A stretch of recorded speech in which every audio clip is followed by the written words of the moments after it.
अस्सलामुअलैकुम, welcome to my kitchen. आज आपके साथ मैं क्रिस्पी जिंगर फ्राइज़ की रेसिपी शेयर करूंगी। बहुत ही मज़े की बनती है और बहुत ही कम टाइम में हम इसे रेडी कर सकते हैं। आप इस रेसिपी को ज़रूर इंजॉय करेंगे। तो आए बनाना स्टार्ट करते हैं।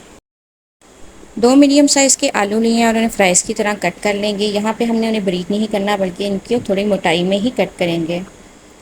यहाँ पे मैंने सारे आलू को कट कर लिया था। अब इसे हम 10 मिनट के लिए नमक वाले पानी में डिप करके रख देंगे और जब 10 मिनट हो जाएंगे तो अच्छी तरह वॉश करके इन्हें स्टेन कर लेंगे। जब अच्छी तरह खुश्क हो जाएंगे तो फिर इसमें मसाले ऐड करेंगे। यहाँ पे मैंने 1 टीस्पून नमक, 1 teaspoon chilli flakes, 1 teaspoon chicken powder और 1 टीस्पून गार्लिक पाउडर, इन तमाम चीज़ों को अच्छे से मिक्स कर लेंगे और मिक्स करने के बाद साइड पे रख देंगे। अब हम सेकंड स्टेप की तरफ आते हैं। यहाँ पे मैंने 2 अंडे लिए हैं, उसमें 1/4 कप दूध शामिल करेंगे और अच्छे से बीट करने के बाद इसको भी साइड पे रख देंगे।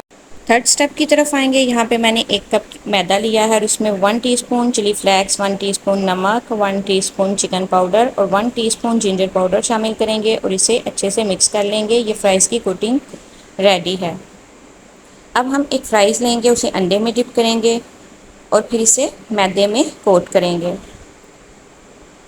फिर उसके बाद अंडे में डिप करेंगे और फिर मैदे में अच्छे से कोट कर लेंगे। इसे हल्के हाथों से प्रेस करेंगे ताकि इसके ऊपर क्रम्स बन जाएं।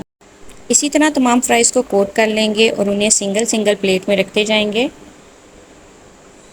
यहाँ पे तमाम फ्राइज़ रेडी हो चुके हैं। ऑयल मैंने पहले ही गर्म करने के लिए रख दिया था। अब इसको हम सिंगल सिंगल करके शामिल करेंगे, एक साथ शामिल नहीं करेंगे ताकि इस पर क्रम्स बन जाएं। और अभी हम इसमें स्पून नहीं लगाएंगे। फ्राइज़ को मीडियम टू लो फ्लेम पे कुक करेंगे ताकि ये बहुत क्रिस्पी बनकर तैयार हों और ये अंदर से अच्छे से गल भी जाएं। क्योंकि हमने आलू को थोड़ा मोटाई में कट किया था, इसलिए इसे गलने में थोड़ा सा टाइम लगेगा। जब एक साइड इसकी गोल्डन हो जाए तो फिर हम इसकी साइड चेंज करेंगे और तब तक हम इसे नहीं निकालेंगे जब तक ये पूरी तरह गोल्डन नहीं हो जाते। अगर आपने इसे फ्रीज़ करना हो तो फर्स्ट स्टेप के बाद आप इसे फ्रीज़ कर लें और कोटिंग बाद में करें। अगर आप कोटिंग के बाद फ्रीज़ करेंगे तो ये पानी छोड़ देंगे और जब फ्राई करेंगे तो मज़े के क्रम्स नहीं बनेंगे। यहाँ पे फ्राइज़ गोल्डन ब्राउन हो चुके हैं, मैं इसे निकाल लूँगी। आप इस रेसिपी को ज़रूर इंजॉय करेंगे। यमी, टेस्टी और क्रिस्पी बने थे। बच्चे बहुत इंजॉय करेंगे, आप इसे ज़रूर ट्राई कीजिएगा।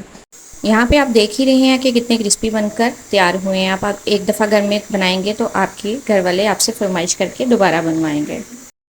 अगर आप मेरे चैनल पर नए आए हैं तो मेरे चैनल को सब्सक्राइब करते जाएं और अपने फ्रेंड और फैमिली के साथ शेयर करें।